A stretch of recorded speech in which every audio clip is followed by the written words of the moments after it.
Welcome to social post. నేను Nihal. So ఇప్పుడు మనం డైలీ ఎస్ఐపి మనం చేస్తూ ఉంటాం. డైలీ చేస్తాం, ఎవ్రీ మంత్ చేస్తాం, ఎవ్రీ ఇయర్ కూడా మనం చేస్తాం. ఇక్కడ ఏంటంటే ఎస్ఐపి అనేది మనం ఎప్పుడైనా డిలే చేస్తే ఓవరాల్గా ఒక 10 years వరకు మనం డిలే చేస్తే ఎంతవరకు నష్టపోతాం? దీని గురించి మాట్లాడడానికి చంద్రశేఖర్ గారు ఉన్నారు, మ్యూచువల్ ఫండ్ డిస్ట్రిబ్యూటర్. ఒకసారి మన సార్తో మనం మాట్లాడదాం. Hello sir, welcome to social post. Hello అండి. సార్, ఇప్పుడు ఒక కార్పస్కి టార్గెట్ చేసుకొని ఎస్ఐపి అనేది మనం చేస్తాం. డైలీ చేస్తాము, డైలీ 21 రూపీస్ అని అలా చేస్తాము, మంత్లీ చేస్తాం, ఇయర్లీ చేస్తాం, లంసమ్ కూడా చేస్తాం. సో ఫినాన్షియల్ సిచ్యువేషన్స్ బాగోక ఒక 10 years అనేది మనం డిలే అయింది అనుకుందాం. ఈ 10 years టెన్యూర్లో మనం ఎంతవరకు నష్టపోయే ఛాన్సెస్ ఉందా అంటారు? నేహల్ గారు, మంచి క్వశ్చన్ అండి. దీన్ని సిప్ డిలే కాస్ట్ అంటారండి. అంటే మనం ఎంత లేట్గా చేస్తే ఇన్ని సంవత్సరాలు పోయేది, దాంట్లో మనం నష్టపోయే అమౌంట్ ఎంత, okay, delay SIP delay cost అంటారు. ఇప్పుడు ప్రతి ఒక్కరు ఏమంటూ ఉంటామంటే, సార్ మనం సిప్ వేసుకుని స్టార్ట్ చేయండి ఎర్లీ స్టేజ్లో అంటుంటాం, రైట్? కానీ ఇప్పుడు చూసుకుంటే నాకు వచ్చే ప్రతి ఒక్క క్లయింట్, ఇన్వెస్టర్, ఎవరైతే కస్టమర్ కాల్ చేసి అడుగుతారో వాళ్ళ ఏజ్లు చూస్తే 40, 45, 42 ఆ ఏజ్లో ఉన్నారు.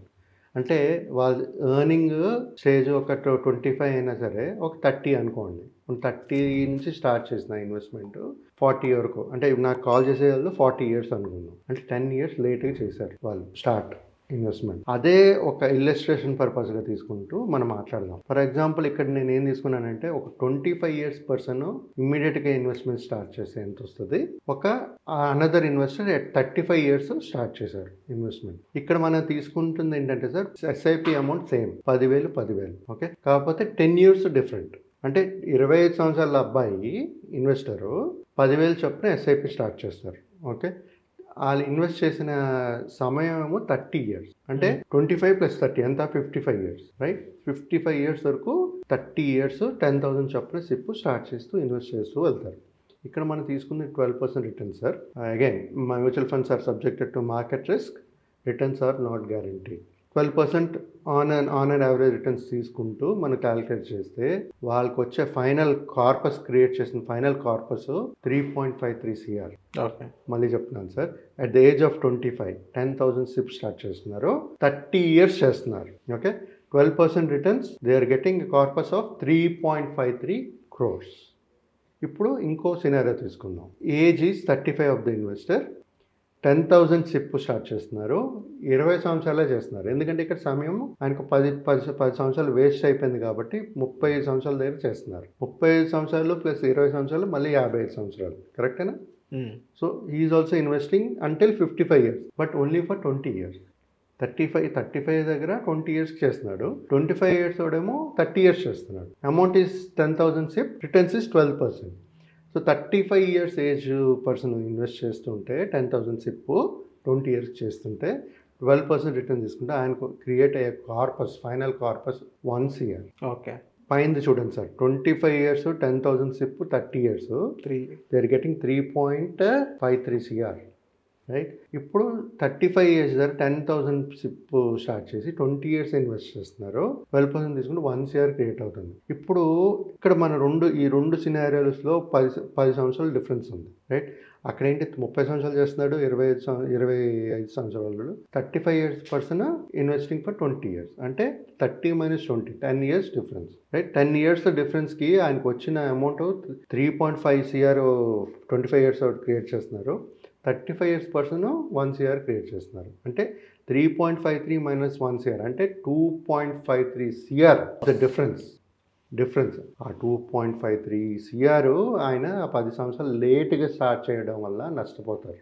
ఓకే, మీకు అర్థమైందా సార్? దాన్నే కాస్ట్ ఆఫ్ డిలే అంటారు. సార్ ఇదే సిచ్యువేషన్లో 10 years అనేది డిలే చేశారు ఇక్కడ సెకండ్ స్టేజ్లో. అదే 10 yearsలో ఏదైతే ఫస్ట్ పర్సన్ చేసిన, ఏదైతే పర్ డే 10,000 అని చెప్పారో, ఒక 10 yearsకి ఒక లంసమ్ అమౌంట్ అంటే ఒక అవుతుంది. ఇదే పర్సన్ అదే లంసమ్ అమౌంట్ అనేది ఇక్కడ ఇన్వెస్ట్ చేసుకున్నట్లయితే అదే 30 yearsకి, నెక్స్ట్ ఒక 20 yearsకి ఇది సేమ్ అదే ఇన్కమ్ క్యాన్ క్యాచ్ అవుతారా? పాసిబిలిటీస్ ఉంటాయి, ఎప్పుడు పాసిబిలిటీస్ ఉంటాయి. ఎందుకంటే నేను ఇక్కడ ఏం తీసుకున్నానంటే, ఒక ఆన్ అండ్ యావరేజ్ 10,000 చేయగలుగుతారని చెప్పి తీసుకున్నాను. నేను అదే, బట్ ఇఫ్ మీరు చెప్పినట్టుగా ఇంకా ఎక్కువ తీసుకోగలరు అనుకో, ఇంకా ఎక్కువ ఇన్వెస్ట్ చేయగలరు అంటే obviously there is a possibility. Okay. Short టర్మ్లో 20 yearsలో కూడా మీరు ఆ 3.53 రీచ్ అయ్యే ఛాన్సెస్ ఉంటాయి. ఓకే. దాన్ని బట్టి మన సిప్ అమౌంట్ పెంచుకోవాలి. ఓకే. సో ఇక్కడ నేను మాట్లాడేది ఏంటంటే సార్, మన ఫోకస్ ఏంటంటే కాస్ట్ ఆఫ్ డిలే అనేది ఎవరు క్యాల్కులేట్ చేయరు జనరల్గా ఇన్వెస్టర్స్. వాళ్ళు ఏం చేస్తారంటే 40-45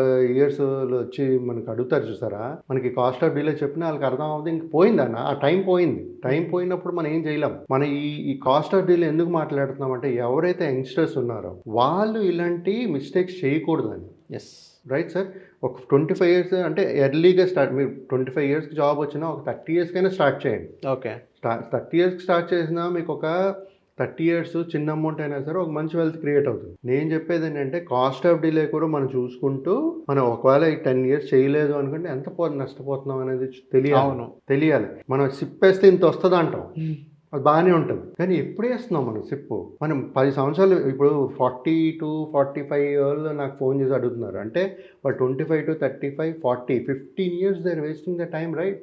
ఆ 15 years మీరు 1,000, 2,000, 5,000 వేసిన ఒక మంచి కార్పస్ క్రియేట్ అయ్యేది కదా. అలాంటి కాస్ట్ ఆఫ్ డిలే కూడా మిస్టేక్స్ చేయకండి అంటున్నాను నేను. ఎర్లీ స్టేజ్లోనే చిన్న అమౌంట్తో కూడా మంచి వెల్త్ క్రియేట్ అయ్యే ఛాన్సెస్ చాలా ఉంటుంది. ఓకే. మనకి ఎప్పుడైతే కాస్ట్ ఆఫ్ డిలే, ఇప్పుడు చూడండి మీరు 35 years పర్సన్ 20 years ఇన్వెస్ట్ చేస్తున్నారు 10,000, ఆయనకు వచ్చేది 1 crore. అవును. యాక్చువల్గా ఆయన అది ఒక 10 సంవత్సరాల ముందు చేస్తుంటే ఆయనకి 3,53,00,000 వచ్చేది, 3.53 crore వచ్చేది. He's losing 2.53 crore. Yes. So ఇది మనం అనలైజ్ చేసుకుంటూ మనం ఎర్లీ స్టేజ్లోనే ఇన్వెస్ట్మెంట్స్ అనేది చేయాలి. కొంచెం ఒక 10 years డిలే చేసినా కానీ 2.53 years అనేది లాస్ అవుతుంది. అదే టైం 2 crore డిఫరెన్స్ వస్తుంది సార్ 10 సంవత్సరాలు డిలే చేయడం. అది మీరు 10 సంవత్సరాల ముందు, ఇంకా ఇప్పుడు 25 అన్నాను నేను, దాంట్లో ఒక 2-3 years ముందు చేసుకున్నా మీకు ఇంకా బాగానే వస్తుంది.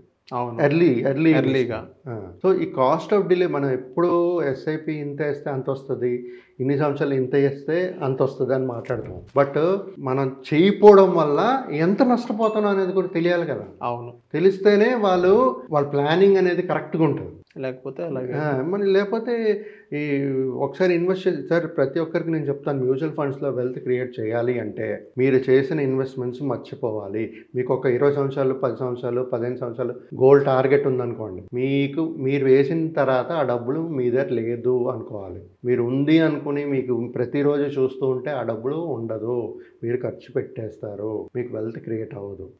అది మాత్రం చెప్తున్నాను. ప్రతి ఒక్క investor cost of delay calculate చేసుకుంటూ వాళ్ళ ఇన్వెస్ట్మెంట్ జర్నీ అనేది స్టార్ట్ చేసి మర్చిపోవాలి. ఓకే. 20 years అయితే 20 years, 30 years అయితే 30 years, 10 years అయితే 30 years, what ever is a 10 year. అది మర్చిపోతేనే వెల్త్ క్రియేట్ అవుతుంది.